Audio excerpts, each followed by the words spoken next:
नमस्कार,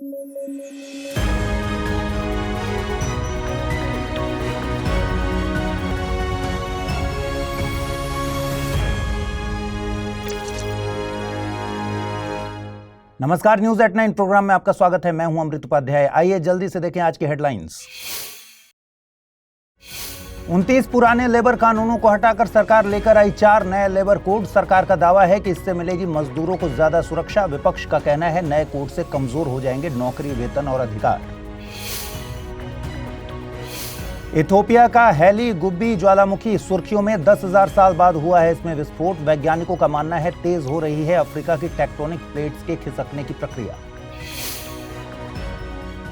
और अब देश में ही बनेगा रेयर अर्थ परमानेंट मैग्नेट। 7 साल में 7,280 करोड़ रुपए खर्च करेगी सरकार। अभी रेयर अर्थ परमानेंट मैग्नेट के 100% आयात पर निर्भर है भारत।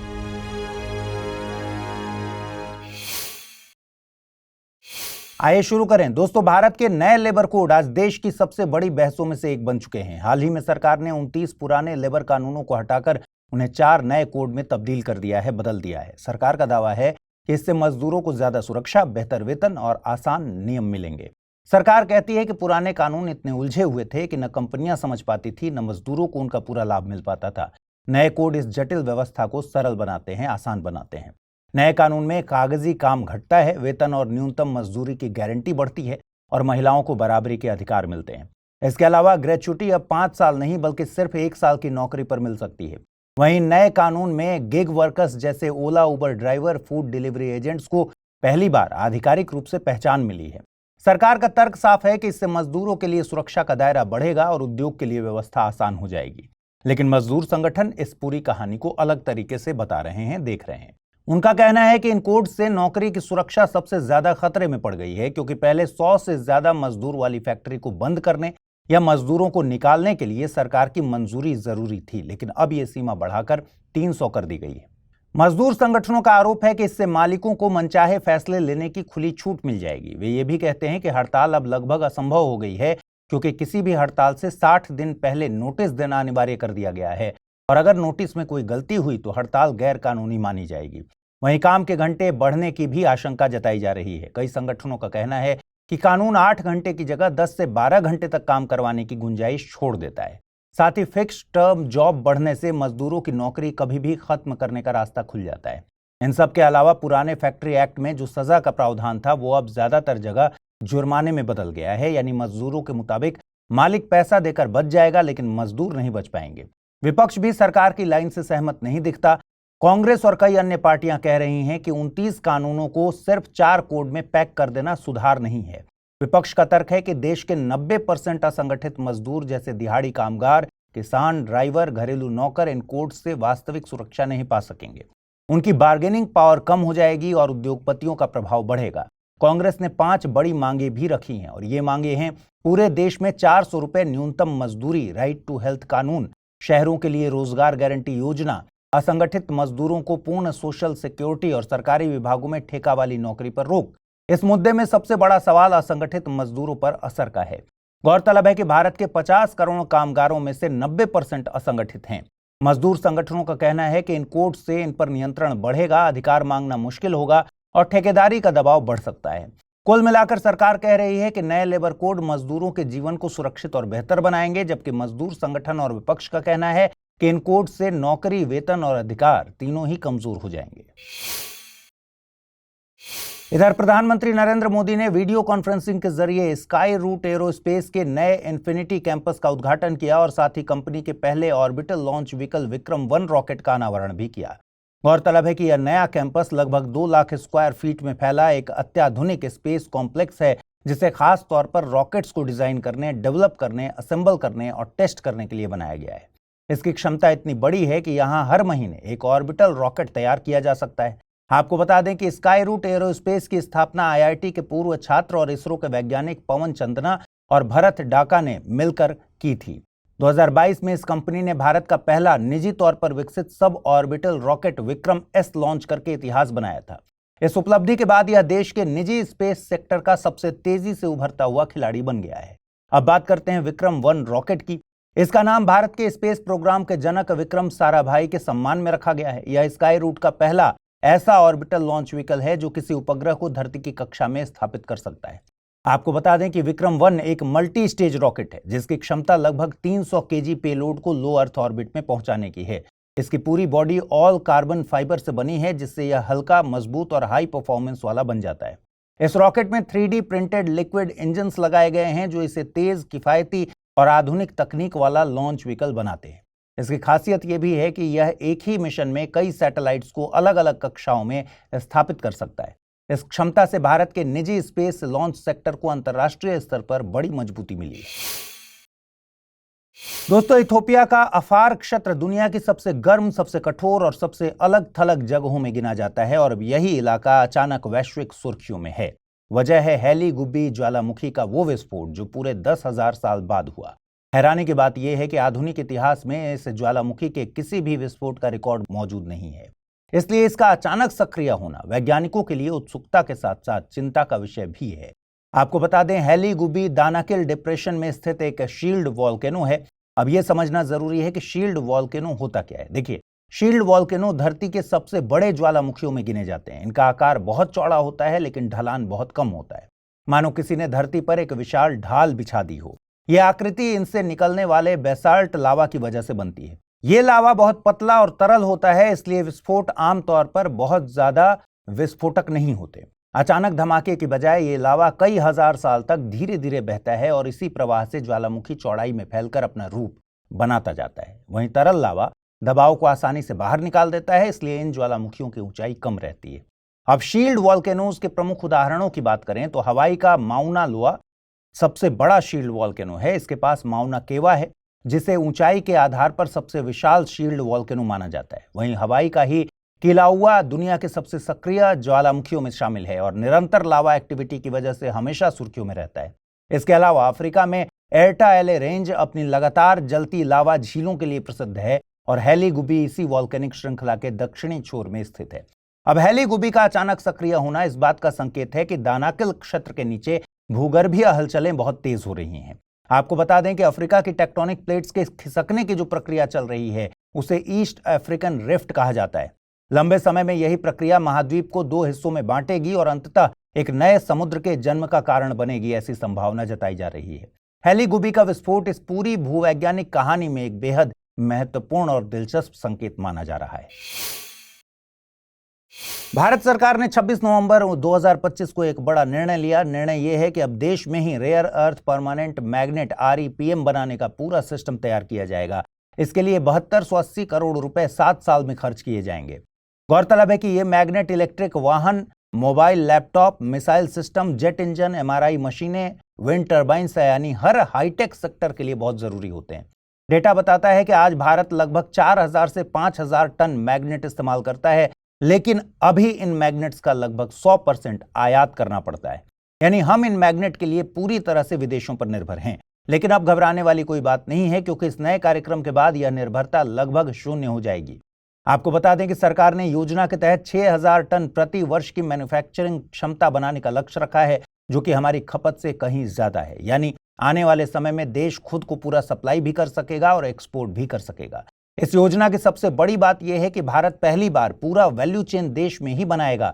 मतलब रेयर अर्थ मेटल की रिफाइनिंग से लेकर मैग्नेट बनने तक का हर स्टेप अब भारत में ही पूरा होगा। इससे फैक्ट्रियों को 30% तक की कैपेक्स सपोर्ट और प्रोडक्शन लिंक्ड इंसेंटिव भी मिलेगा। सरकार का मानना है कि इस प्रोग्राम के जरिए भारत की सप्लाई चेन बहुत मजबूत होगी, खासकर तब जब दुनिया में रेयर अर्थ मटेरियल्स पर चीन का दबदबा है। अब सवाल यह है कि भारत में कितना रेयर अर्थ रिजर्व मौजूद है। आपको बता दें, भारत के पास पहले से ही 6.9 million ton rare earth reserve है। ये रिजर्व ओडिशा, आंध्र प्रदेश, तमिलनाडु, केरल, कर्नाटक, गोवा, महाराष्ट्र और गुजरात के तटीय इलाकों में फैले हैं और कुछ राजस्थान और गुजरात की हार्ड रॉक डिपॉजिट्स में भी मिलते हैं। इसलिए सरकार चाहती है कि देश अपनी खुद की प्राकृतिक संपदा का इस्तेमाल करे। ये कार्यक्रम भारत के critical mineral mission, semiconductor mission और EV ट्रांजिशन की दिशा में एक बड़ी कड़ी माना जा रहा है। इस कदम से भारत में इलेक्ट्रिक वाहनों की लागत कम होगी, स्वच्छ ऊर्जा को बढ़ावा मिलेगा और कच्चे तेल के आयात पर निर्भरता घटेगी। अब सवाल यह है कि पर्यावरण पर क्या प्रभाव पड़ेगा। ऐसे सवालों पर सरकार ने साफ किया कि सैंड मिनरल्स क्षेत्र या अरावली जैसे क्षेत्रों में खनन से जुड़े सभी कार्य डिपार्टमेंट ऑफ एटॉमिक एनर्जी के प्रोटोकॉल के हिसाब से ही होंगे और हर चरण में हाईएस्ट एनवायरमेंटल स्टैंडर्ड्स लागू किए जाएंगे। खास बात यह है कि सरकार को इलेक्ट्रॉनिक्स, रक्षा, ऑटोमोबाइल, मेडिकल इक्विपमेंट और सेमीकंडक्टर इंडस्ट्री की तरफ से बड़ा समर्थन मिला है, सपोर्ट मिला है। सभी कंपनियां इसमें दिलचस्पी दिखा रही हैं क्योंकि इससे भारत आने वाले वर्षों में दुनिया के प्रमुख परमानेंट मैग्नेट उत्पादक देशों में शामिल हो सकेगा। यूपीएससी की तैयारी का हर दिन कीमती होता है और हर कल की राह आज से ही बनती है। तो क्या आपने प्रतिज्ञा ली है अपने आईएएस सपने को साकार करने की? स्टडी IQ लेकर आया है यूपीएससी लाइव फाउंडेशन हिंदी प्रतिज्ञा प्लस बैच 2027, जहां कराई जाएगी प्रीलिम्स से लेकर इंटरव्यू तक की पूरी तैयारी, वो भी रणनीतिक गहराई के साथ और सही मार्गदर्शन के साथ। इस बैच में आपको मिलेंगी 1000+ आवर्स की लाइव और रिकॉर्डेड क्लासेस, मार्गदर्शन और सारथी कार्यक्रमों के माध्यम से 1-to-1 personalised mentorship, daily current affairs test series और सीसेट का complete coverage, handwritten notes, PDFs और 18 बुक्स का सेट। टेस्ट में टॉप स्कोरर को मिलेगा 11,000 रुपए का नगद पुरस्कार। प्रीलिम्स और मेंस रेसिडेंशियल प्रोग्राम यानी पीआरपी और एमआरपी डिसिप्लिन के साथ फोकस भी देंगे। इंटरव्यू गाइडेंस प्रोग्राम यानी आईजीपी के साथ अंतिम दौर तक स्टडी IQ आपका साथ निभाएगा। और इतना ही नहीं, प्रीलिम्स में सफल होने पर मिलेगी पूरी फीस वापस। अब तय कीजिए, आप सिर्फ सपना देखेंगे या उसके लिए स्टडी IQ के साथ मिलकर प्रतिज्ञा निभाएंगे। यूज करें कोड अमृत लाइव और पाएं मैक्सिमम डिस्काउंट हमारे गोल्ड, प्लैटिनम और डायमंड बैचेस पर। अगर आप 2028 में अटेम्प्ट देना चाहते हैं तो उसके लिए भी बैचेस अवेलेबल है। अगर अब भी कोई सवाल हो, डिस्क्रिप्शन में दिए गए लिंक पर क्लिक कीजिए या मुझे सीधा मेल कीजिए amrit@studyiq.com पर। यूपीएससी 2027, आपकी प्रतिज्ञा, हमारा मार्गदर्शन। हाल ही में अयोध्या राम मंदिर के शिखर पर धर्म ध्वज फहराया गया। यह खास त्रिकोणाकार ध्वज मंदिर की आध्यात्मिक पहचान, श्री राम के सूर्यवंशीय इतिहास और अयोध्या की सांस्कृतिक परंपरा को एक साथ समेटता है। अगर आप ध्यान से देखेंगे तो आपको ध्वज पर 3 चिन्ह दिखाई देंगे। एक है ओम, दूसरा है सूर्य और तीसरा है एक विशाल वृक्ष। आइए समझते हैं इन चिन्हों का क्या मतलब है। देखिए, ओम शाश्वत आध्यात्मिक ध्वनि और ब्रह्मांडीय कंपन का प्रतीक है। ओम हिंदू दर्शन में ब्रह्मांड की मूल ध्वनि माना जाता है। यह उस चेतना और ब्रह्म ऊर्जा का संकेत है जिससे सृष्टि की शुरुआत मानी जाती है। ध्वज पर इसका होना बताता है कि मंदिर सिर्फ एक धार्मिक स्थान नहीं बल्कि आध्यात्मिक ऊर्जा और सार्वभौमिक चेतना का प्रतीक है।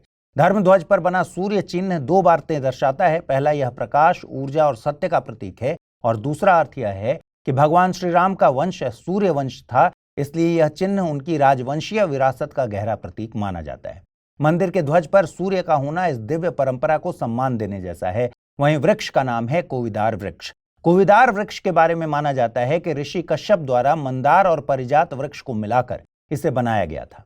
कोविदार वृक्ष को अयोध्या के पौराणिक राज वृक्ष के रूप में माना जाता है। परंपरा कहती है कि यह वृक्ष ज्ञान, स्थिरता, संस्कृति और विरासत की निरंतरता का प्रतीक है। ध्वज पर इसका होना बताता है कि मंदिर की जड़ें परंपरा और संस्कृति में गहराई से धंसी हैं। आपको बता दें कि राम मंदिर में धर्म ध्वज मंदिर के शिखर पर फहराया गया है। शिखर या विमान मंदिर का सबसे ऊपरी भाग होता है जो गर्भगृह के ठीक ऊपर होता है। इधर बीते दिनों IBSA चर्चा में रहा। दरअसल प्राइम मिनिस्टर नरेंद्र मोदी ने हाल ही में ब्राजील और दक्षिण अफ्रीका के नेताओं से कहा कि IBSA ग्रुपिंग ऐसी स्थिति में एकता, सहयोग और मानवता का संदेश दे सकती है जब दुनिया बंटती और विभाजित होती दिख रही है। आइए समझते हैं IBSA क्या है और यह महत्वपूर्ण क्यों है। IBSA यानी इंडिया, ब्राजील, साउथ अफ्रीका 3 बड़े लोकतांत्रिक देशों का त्रिपक्षीय मंच है। इसका गठन 2003 में ब्राजीलिया घोषणा के साथ किया गया था। दरअसल ये देश मानते हैं कि अंतर्राष्ट्रीय संस्थानों जैसे UNSC, IMF और वर्ल्ड बैंक में बड़े शक्तिशाली देशों का प्रभाव ज्यादा रहा है और विकासशील देशों की आवाज अक्सर कमजोर पड़ जाती है। इसी असंतुलन को ठीक करने और ग्लोबल साउथ की तरफ से एक मजबूत लोकतांत्रिक आवाज देने के लिए इन देशों ने मिलकर IBSA बनाया। इसका उद्देश्य ग्लोबल साउथ की आवाज को मजबूत करना, लोकतंत्र, मानवाधिकार, बहुपक्षीयता को बढ़ावा देना और आर्थिक, तकनीकी सुरक्षा, साइबर, ऊर्जा और कृषि सहित कई क्षेत्रों में सहयोग को बढ़ाना है। तीनों देश संयुक्त रूप से UNSC में सुधार की मांग भी करते हैं क्योंकि उनके अनुसार मौजूदा UNSC आज की दुनिया को वास्तविक रूप से रिप्रेजेंट नहीं करता। यही वजह है कि यह देश मांग करते हैं कि बड़े लोकतांत्रिक देशों जैसे भारत और ब्राजील को स्थायी सीट मिलनी चाहिए। आपको बता दें कि IBSA की सबसे बड़ी उपलब्धि 2004 में शुरू किया गया IBSA फंड है। इसे IBSA facility for poverty and hunger alleviation कहा जाता है। इसे पूरी तरह ग्लोबल साउथ का अपना फंड माना जाता है। इस फंड ने अब तक लगभग 40 देशों में 50 से अधिक विकास परियोजनाएं पूरी की हैं, जिनमें शिक्षा, स्वास्थ्य, महिला सशक्तिकरण, सौर ऊर्जा, जल प्रबंधन, कृषि जैसे क्षेत्रों पर काम हुआ है। खास बात यह है कि संयुक्त राष्ट्र ने इसे दक्षिण दक्षिण सहयोग की सबसे सफल पहलों में से एक माना है। IBSA इसलिए भी इंपॉर्टेंट है क्योंकि तीनों देश अपने अपने क्षेत्रों और वैश्विक स्तर पर बड़ी अर्थव्यवस्थाएं हैं और मिलकर लगभग 1.5 बिलियन लोगों का प्रतिनिधित्व करते हैं। साथ ही तीनों लोकतांत्रिक राष्ट्र होने के कारण वैश्विक कूटनीति में इनकी अलग पहचान है और सम्मान है। यह मंच G20 जैसे बड़े समूहों में ग्लोबल साउथ का एजेंडा आगे बढ़ाने में मदद करता है। दोस्तों, कई लोग IBSA को ब्रिक्स जैसा मंच समझ लेते हैं, लेकिन दोनों अलग अलग हैं। देखिए, IBSA में केवल भारत, ब्राजील और दक्षिण अफ्रीका जैसे लोकतांत्रिक देश हैं, जबकि ब्रिक्स में चीन और रूस जैसे गैर लोकतांत्रिक देश भी शामिल हैं। IBSA लोकतंत्र, मानवाधिकार और दक्षिण दक्षिण सहयोग पर फोकस करता है, जबकि ब्रिक्स आर्थिक और रणनीतिक शक्ति संतुलन पर केंद्रित है। इसी वजह से IBSA को ब्रिक्स का सॉफ्ट लोकतांत्रिक मानवीय संस्करण माना जाता है। भविष्य की बात करें तो PM मोदी ने NSA level dialogue, digital innovation alliance और क्लाइमेट रेजिलिएंट एग्रीकल्चर फंड जैसे नए सुझाव दिए हैं, जिनसे IBSA एक बार फिर सक्रिय, मजबूत और रणनीतिक मंच बन सकता है। हाल ही में थल सेना प्रमुख जनरल उपेंद्र द्विवेदी ने ऑपरेशन पवन के शहीद सैनिकों को श्रद्धांजलि दी। ये पहली बार हुआ है जब किसी आर्मी चीफ ने इस अभियान के शहीदों को इतनी औपचारिक और सीधी श्रद्धांजलि दी हो। यह खबर इसलिए भी महत्वपूर्ण है क्योंकि ऑपरेशन पवन भारत की पहली बड़ी ओवरसीज मिलिट्री इंटरवेंशन थी। इसे आज भी भारत की विदेश नीति, सैन्य रणनीति और पड़ोसी देशों के साथ संबंधों के सबसे कठिन अध्यायों में गिना जाता है। दोस्तों, ऑपरेशन पवन को समझने के लिए हमें 1980 के दशक के श्रीलंका की स्थिति को समझना होगा। उस समय श्रीलंका तमिल और सिंहली समुदायों के बीच एक बेहद हिंसक गृहयुद्ध से गुजर रहा था। तमिल उग्रवादी संगठनों में सबसे शक्तिशाली था LTTE। इसका नेतृत्व वेलुपिल्लई प्रभाकरन कर रहा था। वहीं भारत ने पड़ोसी देश में बढ़ती हिंसा, तमिल शरणार्थियों की भारी संख्या और दक्षिण भारत की घरेलू राजनीति को देखते हुए राजनयिक हस्तक्षेप किया था। इसी कूटनीतिक दबाव के बाद 29 जुलाई 1987 को भारत और श्रीलंका के बीच इंडो श्रीलंका समझौता हुआ। इसके तहत भारतीय शांति सेना यानी Indian peace keeping force IPKF को श्रीलंका भेजा गया और यही अभियान बाद में ऑपरेशन पवन के नाम से जाना गया। शुरुआत में IPKF का उद्देश्य सिर्फ इतना था कि वह श्रीलंका के उत्तर और पूर्व में मौजूद तमिल उग्रवादी संगठनों को डिसआर्म कर दे और संघर्ष विराम की स्थिति बनाए रखे। लेकिन जल्द ही स्थिति बिल्कुल उलट गई। LTTE ने समझौते को मानने से इनकार कर दिया और IPKF पर हमला करना शुरू कर दिया। इसके बाद मिशन एक साधारण शांति स्थापना अभियान से बदलकर एक full scale counter insurgency operation बन गया। आगे चलकर अक्टूबर 1987 में भारतीय सेना ने तेज गति से जाफना शहर को कब्जे में लिया, लेकिन प्रभाकरन जंगलों में गायब हो गया और गुरिल्ला युद्ध शुरू हो गया। दोस्तों, इस अभियान की मानवीय और रणनीतिक कीमत बहुत भारी थी। 1171 भारतीय सैनिक शहीद हुए और 3500 से ज्यादा घायल। संघर्ष इतना तेज था कि कई शहीद सैनिकों के शव तक नहीं मिले। इन्हीं शहीदों में मेजर रामास्वामी परमेश्वरन भी थे, जिन्होंने असाधारण वीरता दिखाते हुए परमवीर चक्र प्राप्त किया। 24 मार्च 1990 को अंततः IPKF की पूरी वापसी के साथ ऑपरेशन पवन औपचारिक रूप से समाप्त हुआ। लेकिन हैरानी की बात यह थी कि इतने बड़े पैमाने का यह सैन्य अभियान दशकों तक राष्ट्रीय स्तर पर किसी औपचारिक बड़े सम्मान का हिस्सा नहीं रहा। हालांकि श्रीलंका ने अपने स्तर पर एक IPKF स्मारक बनवाया था, लेकिन भारत में इसके लिए आधिकारिक मान्यता लंबे समय तक नहीं दी गई। अब 2025 में सेना द्वारा की गई यह श्रद्धांजलि उसी ऐतिहासिक चूक की एक देर से आई लेकिन अत्यंत महत्वपूर्ण भरपाई मानी जा रही है। हाल ही में इंडियन ओशन रीजन से जुड़ी एक बड़ी रणनीतिक खबर आई। सेशल्स अब कोलंबो सिक्योरिटी कॉन्क्लेव यानी CSC का छठा सदस्य बन गया है। यह सिर्फ एक मेंबरशिप अपडेट नहीं है, बल्कि हिंद महासागर क्षेत्र की मैरीटाइम सिक्योरिटी को सीधे प्रभावित करने वाला निर्णय है। देखिए, सेशल्स अफ्रीका के पूर्व में वेस्टर्न इंडियन ओशन में फैला हुआ एक आर्कियोपेलाजिकल देश है। यह मेडागास्कर के उत्तर पूर्व और अफ्रीका मेन के पूर्व में स्थित है। इसके आसपास कोमोरोस और मॉरिशस जैसे द्वीप राष्ट्र मौजूद हैं, जबकि मालदीव इसके पूर्व में पड़ता है। सेशल्स कुल 115 द्वीपों का समूह है, लेकिन इनमें से सिर्फ 8 द्वीप ऐसे हैं जो स्थायी रूप से आबाद हैं। इसके 2 मुख्य हिस्से हैं। पहला है माहे ग्रुप, जहां ग्रेनाइटिक और ऊंचे पहाड़ी द्वीप हैं, और दूसरा है कोरलाइन ग्रुप, जहां फ्लैट कोरल एटॉल और रिज हैं। बता दें कि देश की सबसे ऊंची चोटी मॉर्न सेशेलोआ है और राजधानी विक्टोरिया।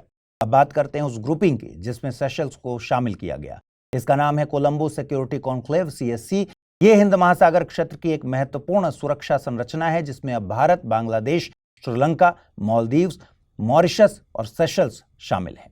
सीएससी का लक्ष्य बहुत स्पष्ट है, यह है रीजनल सिक्योरिटी को मजबूत करना, खासकर उन ट्रांसनेशनल थ्रेट्स के खिलाफ जो सभी सदस्य देशों को प्रभावित करते हैं। इसमें नशीली दवाओं की तस्करी, समुद्री अपराध, मानव तस्करी, साइबर सुरक्षा और कोस्टल सर्विलांस जैसे विषय महत्वपूर्ण हैं। यहाँ नेशनल सिक्योरिटी एडवाइजर्स मिलकर साझा रणनीतियां बनाते हैं। आपको बता दें, इसका स्थायी सचिवालय कोलंबो, श्रीलंका में है।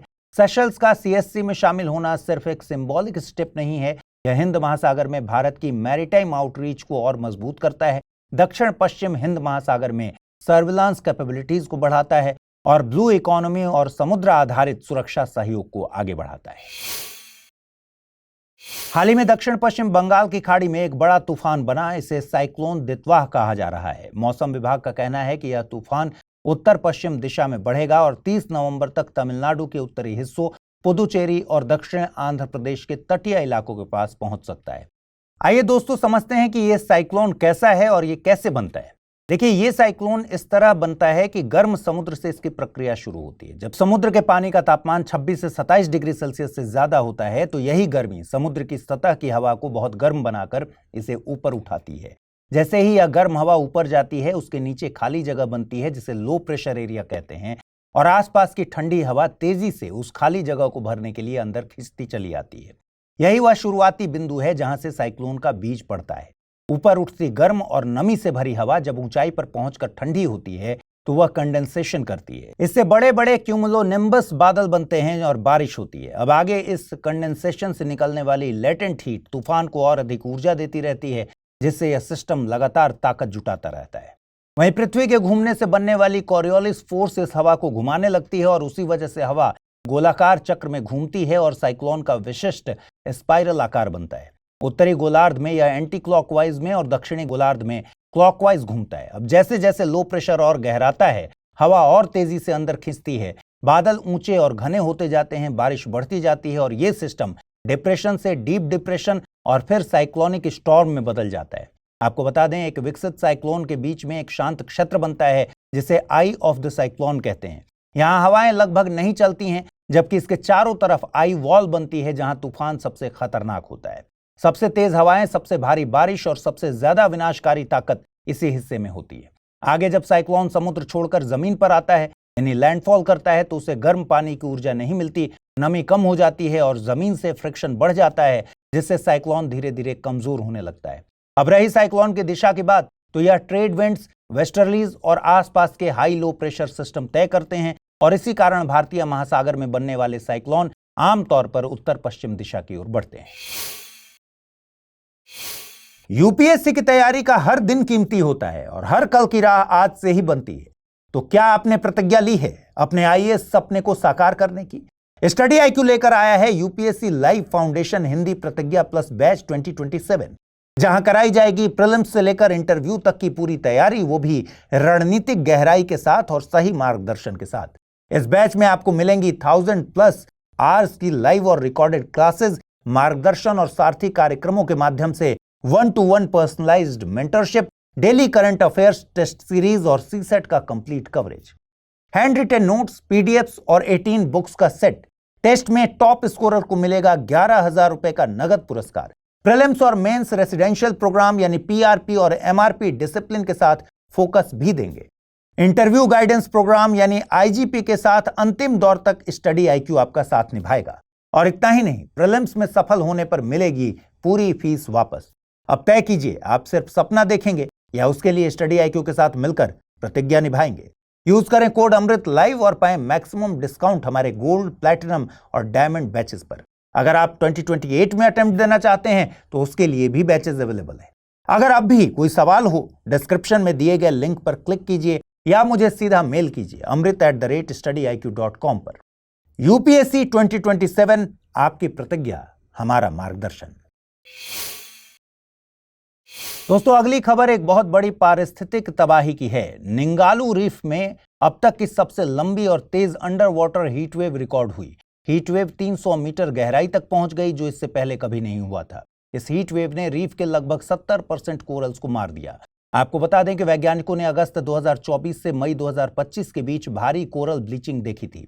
इस दौरान 1500 किलोमीटर लंबे क्षेत्र में 30 से 90% कोरल प्रभावित पाए गए। अगस्त की रिपोर्ट के अनुसार रीफ के उत्तरी और मध्य हिस्से में 31 से 60% कोरल मर चुके थे। नई सर्वे रिपोर्ट बताती है कि 8 जगहों पर कोरल मृत्यु 60% से ज्यादा हो चुकी है। हालांकि कुछ मजबूत प्रजातियां अभी भी जीवित हैं, जैसे वेरोन्स ट्यूब कोरल और लेसर नॉब कोरल, लेकिन स्टैगहॉर्न कोरल जैसी प्रमुख प्रजातियां लगभग खत्म हो चुकी हैं। वहीं कई कोरल शाखाओं पर अब स्पंज और एल्गी उगाए हैं, जिससे रीफ कमजोर हो रही है। आपको बता दें, मार्च में 1600 से ज्यादा कोरल्स गिने गए थे। अक्टूबर तक उनमें से सिर्फ 600 जीवित बचे हैं, यानी ज्यादातर ब्लीच हुए कोरल मर गए हैं। चलिए अब समझते हैं कोरल ब्लीचिंग क्या है। कोरल ब्लीचिंग तब होती है जब समुद्र का तापमान बहुत बढ़ जाता है। ज्यादा गर्मी से कोरल अपने भीतर रहने वाले जूज़ैंथेली शैवाल को बाहर निकाल देते हैं। ये शैवाल ही कोरल को रंग और भोजन देता है, इसलिए उसके जाने से कोरल सफेद पड़ जाते हैं। अगर गर्मी लंबे समय तक रहती है तो ब्लीच हुए कोरल मर भी सकते हैं। देखिए, निंगालू रीफ पश्चिमी ऑस्ट्रेलिया के दूरस्थ तट पर स्थित है। यह ईस्ट इंडियन ओशन के किनारे फैली हुई है।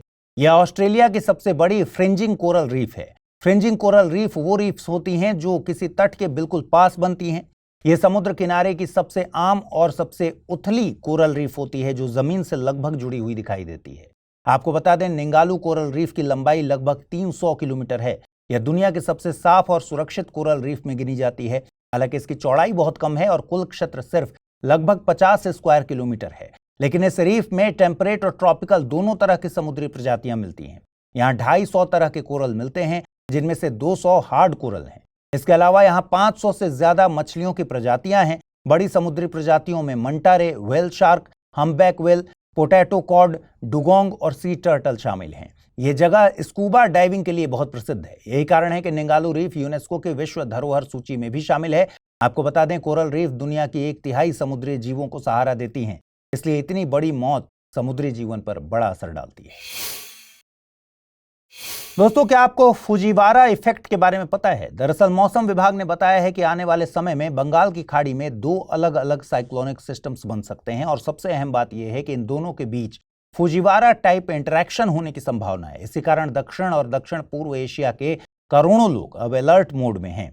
दरअसल आईएमडी ने 24 नवंबर की सुबह एक well marked low pressure area को ट्रैक किया। यह सिस्टम मलेशिया और मलक्का स्ट्रेट्स के पास सक्रिय था। आईएमडी का कहना है कि यह सिस्टम कुछ दिनों में दक्षिण अंडमान सागर में एक डिप्रेशन बन जाएगा। इसके बाद यह वेस्ट नॉर्थवेस्ट दिशा में बढ़ते हुए कुछ दिनों में एक साइक्लोन में बदल सकता है। दूसरी तरफ कोमोरिन क्षेत्र के ऊपर एक अपर एयर साइक्लोनिक सर्कुलेशन सक्रिय है। यह सर्कुलेशन दक्षिण पश्चिम बंगाल की खाड़ी और श्रीलंका क्षेत्र में एक और लो प्रेशर बना सकता है। आईएमडी ने कहा है कि यह सिस्टम डिप्रेशन तो बन सकता है, लेकिन यह साइक्लोन बनेगा या नहीं, इस पर अभी कोई दावा नहीं किया जा सकता। आइए अब समझते हैं कि फुजीवारा इफेक्ट क्या है। दोस्तों, जब समुद्र में 2 साइक्लोन एक दूसरे के काफी पास बनते हैं तो उनकी अपर विंड्स ऊपरी वायुमंडल में आपस में घूमने लगती हैं। यह इंटरेक्शन एक तरह का ग्रेविटेशनल डांस जैसा होता है। इस प्रक्रिया में दोनों स्टॉर्म्स एक दूसरे को खींच भी सकते हैं और धकेल भी सकते हैं। यानी किसी एक स्टॉर्म की ताकत बढ़ सकती है, वहीं दूसरा स्टॉर्म कमजोर होकर डिसिपेट भी हो सकता है। आपको बता दें कि यह दुनिया के सबसे कॉम्प्लेक्स ट्रॉपिकल इंटरेक्शंस में से एक है, जिसे मॉडल आज भी पूरी एक्यूरेसी से प्रेडिक्ट नहीं कर पाते। इसीलिए आईएमडी और अन्य देशों की वेदर एजेंसीज अब लगातार दोनों सिस्टम्स पर निगरानी रख रही हैं। ये पूरी स्थिति अभी डेवलपिंग है। जैसे जैसे बंगाल की खाड़ी में ये सिस्टम आगे बढ़ेंगे, फोरकास्ट और अपडेट्स भी बदलते रहेंगे। पर पहली बार हम देख रहे हैं कि 2 सक्रिय सिस्टम्स इतनी क्लोज प्रॉक्सिमिटी में बने हैं। दोनों के बीच इंटरेक्शन की संभावना मौसम विभाग को डबल अलर्ट मोड में डाल रही है। हाल ही में फिर से ऑर्मीन ओ सुर्खियों में है। भारत में खाने में मिलावट कोई नई बात नहीं है, लेकिन नॉन परमिटेड सिंथेटिक डाइज की मिलावट लगातार बढ़ रही है और इनमें सबसे खतरनाक डाई मानी जाती है ऑर्मीन ओ, जिसे कई बार फूड पॉइजनिंग डाई भी कहा जाता है, क्योंकि यह सीधे मानव स्वास्थ्य को नुकसान पहुंचाती है। यही वजह है कि यह मुद्दा सिर्फ पब्लिक हेल्थ का नहीं, बल्कि रेगुलेटरी कंट्रोल और फूड सेफ्टी पॉलिसीज के लिए भी बहुत महत्वपूर्ण है। आइए समझते हैं कि यह ऑर्मीन ओ आखिर है क्या और इतनी बड़ी समस्या क्यों बन गई है। देखिए, ऑर्मीन ओ एक सिंथेटिक पीली डाई है, रंग है, जिसे डाई मिथाइल एनिलीन और फॉर्मल्डिहाइड जैसे रसायनों से तैयार किया जाता है। यह पीले रंग के फ्लेक्स या पाउडर के रूप में दिखती है और आसानी से किसी भी सॉल्वेंट में घुल जाती है। सबसे अहम बात यह है कि भारत, अमेरिका और यूरोपियन यूनियन तीनों जगह इसे फूड कलर के रूप में पूरी तरह से प्रतिबंधित किया गया है। यानी खाने में इसका इस्तेमाल बिल्कुल गैर कानूनी है। हालांकि इंडस्ट्री में इसका उपयोग बहुत व्यापक है। Textile, leather processing, printing, ink, paper industry और माइक्रोबायोलॉजी की स्टेनिंग जैसी प्रक्रियाओं में यह आमतौर पर इस्तेमाल होती है। मतलब यह कि पूरी तरह एक इंडस्ट्रियल केमिकल है, न कि फूड ग्रेड पदार्थ। अब बात करते हैं इसके हेल्थ इंपैक्ट्स की। ऑर्मिनोल लीवर और किडनी पर गहरा असर डालती है। यह स्प्लीन एनलार्जमेंट का कारण बन सकती है और इसमें म्यूटोजेनिक गुण होते हैं, यानी यह हमारे जेनेटिक मटेरियल्स को भी नुकसान पहुंचा सकती है। सबसे चिंताजनक तथ्य यह है कि international agency for research on cancer IARC ने इसे मानवों के लिए संभावित कार्सिनोजेन की श्रेणी में रखा है, यानी यह कैंसर का कारण बन सकती है। अमेरिका, यूरोप और ईस्ट एशिया इसे केवल इंडस्ट्रियल डाई के रूप में देखते हैं और यदि यह किसी खाद्य पदार्थ में मिलती पाई जाए तो तुरंत प्रोडक्ट रिकॉल और इंपोर्ट अलर्ट जारी कर दिया जाता है। लेकिन भारत में समस्या यह है कि यह डाई बहुत सस्ती है और रंग भी बेहद जल्दी पकड़ लेती है, इसलिए छोटे स्तर पर मिलावटखोर इसे खाने की वस्तुओं में मिलाने से नहीं हिचकते। यही वजह है कि यह मुद्दा फूड सेफ्टी कानूनों, रेगुलेटरी फ्रेमवर्क, उपभोक्ता स्वास्थ्य और पब्लिक एडमिनिस्ट्रेशन के लिए अत्यंत महत्वपूर्ण बन जाता है। आइए अब जल्दी से देखें आज के बुलेटिन पर आधारित सवाल। प्रधानमंत्री द्वारा उद्घाटन किए गए स्काई रूट एरोस्पेस के इन्फिनिटी कैंपस और विक्रम-1 रॉकेट के संबंध में निम्नलिखित कथनों पर विचार करें। इन्फिनिटी कैंपस लगभग 2 लाख स्क्वायर फीट में बना एक अत्याधुनिक रॉकेट डिजाइन और टेस्ट कॉम्प्लेक्स है। विक्रम-1 रॉकेट किसी उपग्रह को लो अर्थ ऑर्बिट में स्थापित करने में सक्षम है। विक्रम-1 की संरचना पूरी तरह टाइटेनियम बॉडी पर आधारित है, जिससे यह अत्यधिक भारी और धीमा बनता है। स्काई रूट एरोस्पेस ने 2022 में भारत का पहला निजी तौर पर विकसित सब ऑर्बिटल रॉकेट लॉन्च किया था। सही कथनों को चुनना है, केवल 1 और 2, केवल 1, 2 और 4, केवल 2 और 3 या फिर 1, 3 और 4। अगला है, अफार क्षेत्र में हेली गुबी ज्वालामुखी के हालिया विस्फोट और शील्ड वॉल्केनो के बारे में निम्नलिखित कथनों पर विचार करें। हेली गुबी ज्वालामुखी आधुनिक इतिहास में पहली बार सक्रिय होते देखा गया। शील्ड वॉल्केनो की बनावट कम ढलान और चौड़े आकार वाले बेसाल्टिक लावा प्रवाह से बनती है। किलाउआ और माउना लोआ दोनों स्ट्रेटो वॉल्केनोज हैं, जिन्हें तीव्र विस्फोटों के लिए जाना जाता है। ईस्ट अफ्रीकन रिफ्ट प्रक्रिया लंबे समय से भारतीय महाद्वीप को 2 भागों में बांट सकती है। सही कथनों का चयन कीजिए, केवल 1 और 2, केवल 1, 2 और 4, केवल 2 और 3 या फिर केवल 3 और 4। अगला सवाल, भारत सरकार के नए रेयर अर्थ परमानेंट मैग्नेट कार्यक्रम के संदर्भ में निम्नलिखित कथनों पर विचार करें। भारत वर्तमान में उपयोग होने वाले लगभग सभी रेयर अर्थ परमानेंट मैग्नेट का आयात करता है। नई योजना के तहत भारत 6000 टन प्रति वर्ष REPM उत्पादन क्षमता विकसित करेगा, जो मौजूदा राष्ट्रीय खपत से ज्यादा है। भारत में रेयर अर्थ के कुल पहचाने गए भंडार लगभग 6.9 मिलियन टन है। नया कार्यक्रम केवल मैग्नेट असेंबली पर आधारित है, केंद्रित है, जबकि रिफाइनिंग और प्रोसेसिंग विदेशों में की जाएगी। सही कथनों का चयन करना है, केवल 1 और 2, केवल 1, 2 और 3, केवल 2, 3 और 4 या फिर केवल 3 और 4। अगला प्रश्न है, हाल ही में चर्चा में रहे अयोध्या राम मंदिर के धर्म ध्वज पर बने 3 मुख्य प्रतीक कौन से हैं? ओम, सूर्य और कोविदार वृक्ष, त्रिशूल, चक्र और कमल, धनुष, शंख और अशोक वृक्ष, गदा, कमल और पीपल का वृक्ष। अगला प्रश्न है, निम्नलिखित में से कौन सा कथन IBSA ग्रुपिंग के बारे में सही है? IBSA की स्थापना 2003 के ब्राजीलिया घोषणा पत्र के साथ हुई और इसका फोकस दक्षिण-दक्षिण सहयोग तथा लोकतांत्रिक मूल्यों को बढ़ावा देना है। IBSA और ब्रिक्स दोनों में समान देश शामिल हैं और दोनों का मुख्य उद्देश्य आर्थिक शक्ति संतुलन को बनाना है। IBSA फंड संयुक्त राष्ट्र द्वारा संचालित है और इसका उपयोग केवल एशियाई देशों में किया जाता है। IBSA का उद्देश्य UNSC सुधारों का विरोध करना है, क्योंकि यह ग्लोबल साउथ की आवाज को कमजोर करता है। अगला प्रश्न है, ऑपरेशन पवन के संदर्भ में निम्नलिखित में से कौन सा सही है? यह भारत का पहला ओवरसीज मिलिट्री इंटरवेंशन था, जिसमें IPKF को 1987 के इंडो श्रीलंका समझौते के तहत श्रीलंका भेजा गया था। ऑपरेशन पवन का उद्देश्य LTTE को राजनीतिक समर्थन देना और श्रीलंका सरकार पर दबाव बनाना था। यह अभियान शुरू से अंत तक केवल शांति स्थापना तक सीमित रहा और इसमें किसी भी प्रकार की सैन्य कार्रवाई नहीं की गई। ऑपरेशन पवन 1995 में समाप्त हुआ, जब भारत और श्रीलंका ने नई शांति संधि पर हस्ताक्षर किए। अगला प्रश्न है, हाल ही में सेशल्स को जिस कोलंबो सिक्योरिटी कॉन्क्लेव में शामिल किया गया है, उसके बारे में निम्नलिखित में से कौन सा कथन सही है? CSC केवल हिंद महासागर क्षेत्र के द्वीपीय देशों के लिए एक आर्थिक गठबंधन है। CSC का उद्देश्य ट्रांसनेशनल सुरक्षा चुनौतियों जैसे समुद्री अपराध और साइबर सुरक्षा पर समन्वित रणनीति बनाना है। CSC का स्थायी सचिवालय नई दिल्ली में स्थित है। CSC की सदस्यता केवल संयुक्त राष्ट्र द्वारा निर्धारित मानकों के आधार पर दी जाती है। और अंतिम सवाल है, फ्रिंजिंग कोरल रीफ के बारे में सही कथन कौन सा है? यह समुद्र के बहुत गहरे हिस्से में बनती है, यह तट से दूर और द्वीपों के चारों तरफ बनती है, यह तट के बहुत पास बनती है, यह केवल टेम्परेट जोन में पाई जाती है। तो आज इस बुलेटिन में इतना ही। अगले शनिवार रात 9 बजे आपसे मुलाकात होगी। ख्याल रखिए अपना, ठीक से पढ़ाई कीजिए। इस बुलेटिन की पीडीएफ चाहिए तो अमृत उपाध्याय 007 टेलीग्राम चैनल है, जिस पर इसकी पीडीएफ आपको मिल जाएगी। आज पूछे गए सवालों के जवाब कमेंट सेक्शन में दीजिएगा और अंतिम हफ्ते लास्ट एपिसोड में मैंने जो सवाल पूछे थे उनके जवाब आपको स्क्रीन पर अभी दिखेंगे। ख्याल रखिए अपना। नमस्कार।